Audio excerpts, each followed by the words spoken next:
bahwa segala sesuatu yang dilakukan di rumah tangga bersama dengan pasangan kita berpotensi menjadi amal ibadah. Kenapa disebut amal ibadah? Karena disukai oleh Allah. Jadi ibadah itu artinya segala sesuatu yang kita lakukan tujuannya untuk Allah, karena Allah, di jalan Allah itu. طلع البدر علينا من Seorang suami itu adalah seseorang yang Allah lebihkan kemampuannya sehingga dia punya kewajiban untuk memberi nafkah kepada keluarganya. Ar-rijalu qawwamuna 'alan nisa. Seorang laki-laki adalah pemimpin bagi keluarganya, qawwam bagi keluarganya. Maka saat dia menjadi seorang suami, dia punya tanggung jawab kepada keluarganya. Salah satu tanggung jawab yang harus dia hadirkan adalah memberi nafkah kepada keluarganya, kepada istrinya. Dan betul, tadi Mbak Mila mengatakan bahwa ahilman memberi nafkah itu bukan hanya sekedar kewajiban, tapi juga amal ibadah, pasti. Karena sering ahilman sampaikan dalam beberapa kajian sebelumnya, ketika kita bicara tentang rumah tangga atau pernikahan, ada dua yang harus kita pahami tentang pernikahan itu. Yang pertama adalah nikah itu ibadah yang paling lama. Maka setiap detak-detik kebersamaan kita di rumah tangga itu ibadah. Apapun itu. Apapun itu. Menatap pasangan itu ibadah. Menyentuh tubuhnya pasangan kita juga adalah ibadah. Menghadirkan kebersamaan dengan pasangan kita itu adalah ibadah. Termasuk memberi nafkahnya seorang suami kepada istri itu juga ibadah. Jadi setiap detak-detik kebersamaan itu adalah ibadah. Maka pahami bahwa segala sesuatu yang dilakukan di rumah tangga bersama dengan pasangan kita berpotensi menjadi amal ibadah. Kenapa disebut amal ibadah? Karena disukai oleh Allah. Jadi ibadah itu artinya segala sesuatu yang kita lakukan tujuannya untuk Allah, karena Allah, di jalan Allah itu. Jadi ibadah itu tujuannya untuk Allah, karena Allah, di jalan Allah. Nah, bagi seorang suami, ketika dia memberikan nafkah kepada istrinya, berarti dia apa? Memenuhi apa yang menjadi perintah Allah kepada dirinya. Jadi bukan semata-mata untuk menyenangkan istrinya. Iya, betul. Jadi kalau ada yang bilang, kenapa seorang suami harus memberi nafkah kepada istri? Jawabannya bukan biar istri sayang sama dia, bukan. Tapi agar Allah mencintai dirinya. Agar Allah semakin ridha kepadanya. Dan semakin Allah memberikan keberkahan dalam hidupnya. Maka sering juga ahilman sampaikan, seorang suami yang mencintai istrinya, maka Allah akan cintai hidupnya. Seorang suami yang sayang kepada istrinya, maka Allah akan sayangi hidupnya. Maka jangan kaget ketika suami memberi yang terbaik kepada istrinya, dengan caranya Allah akan balas semua kebaikan itu. Dan itu adalah sesuatu yang berharga bagi pasangan kita. Dan yang kedua sering ahilman sampaikan, rumah tangga atau pernikahan itu adalah sekolah yang paling lama. Jadi saat kita berumah tangga, tentu di dalamnya kita sedang menghadirkan pembelajaran terbaik. Ya, seorang suami istri saling belajar di antara keduanya, dan itu menjadi penting kita pahami. Karena rumah tangga itu sekolah yang paling lama, berarti masalahnya juga banyak, ujiannya juga ada. Karena biasanya orang sekolah kalau mau naik kelas harus ikut ujian dulu. Dan itu yang harus kita pahami. So, jawabannya nafkah bukan sekedar kewajiban, tapi nafkah adalah amal ibadah terbaik kita di hadapan Allah Subhanahu wa taala. Jadi jangan merasa terbebani juga ya. Jangan merasa terbebani. Dan justru Allah itu tidak akan mungkin memberikan beban kepada kita melebihi batas kemampuan kita. Jadi kalau kita sudah ditakdirkan untuk berjodoh dengan seseorang, maka ingat, kita ini saling ketersalingan, keterikatan. Rezeki kita sebagai seorang suami, boleh jadi di samping itu ada rezeki istri kita. Maka salah satu yang jangan ditakutkan oleh orang yang mau menikah adalah rezeki. An-nikahu miftahu rizqi. Nikah itu kunci rezeki. Kita hidup masing-masing aja, rizkinya ada. Apalagi jika kita menikah, hidup bersama, otomatis double rizkinya. Masa rizkinya nggak ada? Boleh jadi yang sempit bukan rezekinya, tapi hati kita yang seringkali merasa sempit dengan rezeki yang Allah berikan dalam kehidupan kita. Maka aku yakin, jangan merasa terbebani dengan nafkah yang harus kita berikan kepada istri. Karena percayalah, semakin kita memberikan apa yang menjadi kewajiban kita dan hak istri kita, maka yakinlah Allah akan membalas semua kebaikan itu untuk kita. Masya Allah, itu tadi. Nafkah itu kan sesuatu yang kita berikan, ya. Hampir sama kalimatnya dengan infak, nafkah. Ya. Nafkah. Iya. Jadi nafkah itu sama artinya sesuatu yang kita berikan kepada seseorang. Nah, dalam urusan rumah tangga, seorang suami memiliki kewajiban untuk memberikan nafkah kepada istrinya, kepada keluarganya. Kalau kita bedah, setidaknya ada 3 jenis nafkah yang harus kita hadirkan. Yang pertama, nafkah lahir. Kebutuhan yang akan muncul saat kita berumah tangga. Sandang, Ya, pangan, papan. papan.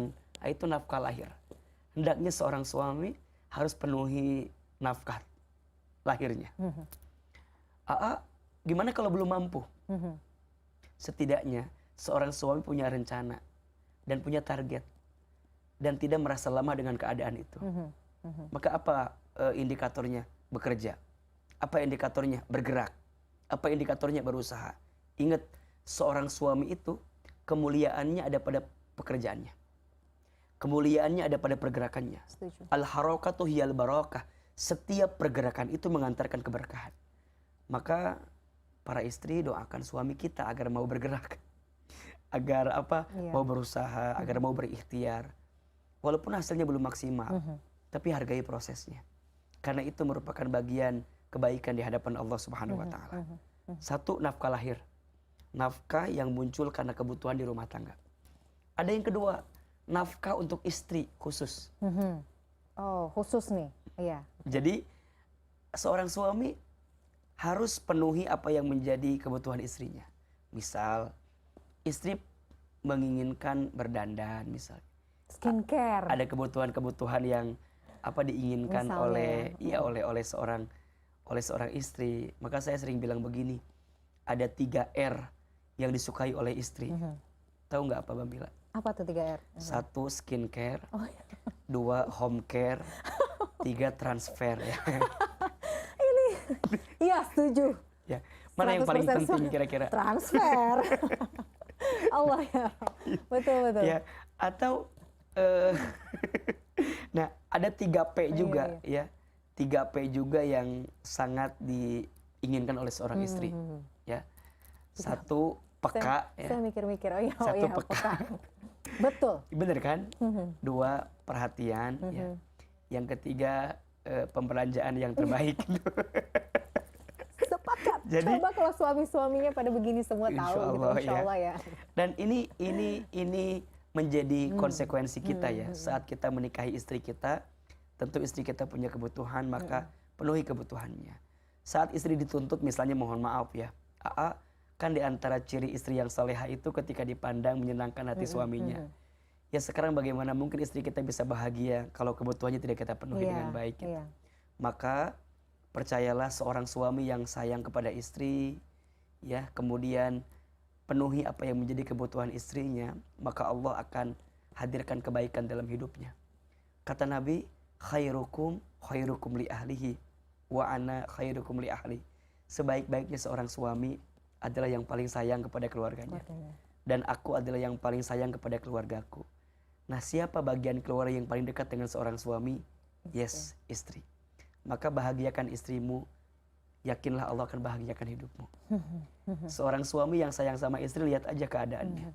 Banyak orang yang dalam konteks dunia Allah angkat derajatnya karena suami itu sayang sama istri.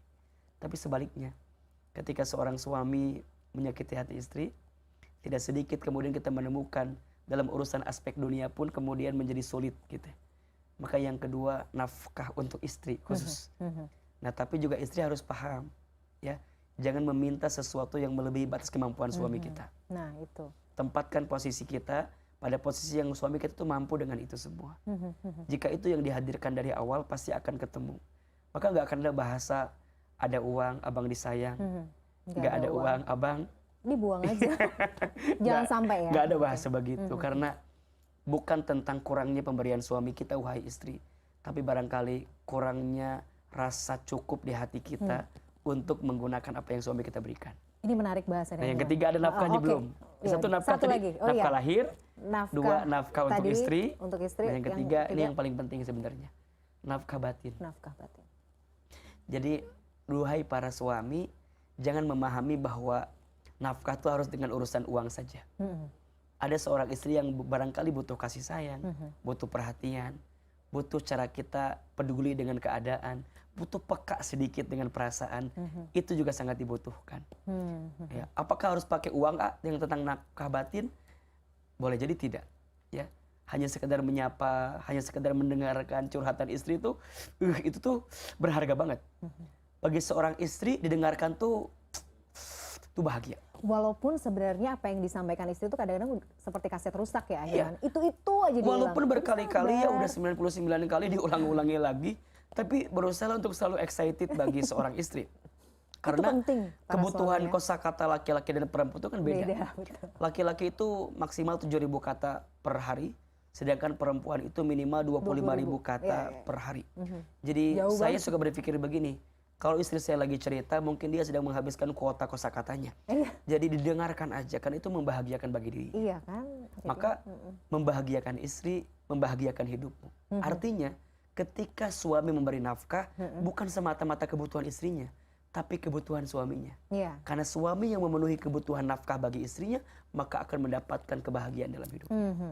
Karena istri yang bahagia, akan ada keluarga yang bahagia. Betul. Karena istri itu diibaratkan jantung di rumah tangga. Setuju. Jadi jantung dalam tubuh kita penting kan. Kalau jantung ini berhenti berdetak, maka berhentilah kehidupan kita. Maka begitulah. Jika istrimu tidak menemukan kebahagiaan, berarti ada jantung yang sedang bermasalah di rumah tangga. Sehingga pada akhirnya ada sakit yang terus tertanam, sehingga tidak menemukan kebahagiaan. Istri yang bahagia mengantarkan suami yang bahagia. Istri yang tenang mengantarkan suami yang lapang. Tapi istri yang tersakiti mengantarkan hidup kita semakin jauh dari arti yang sebenarnya. Masya Allah.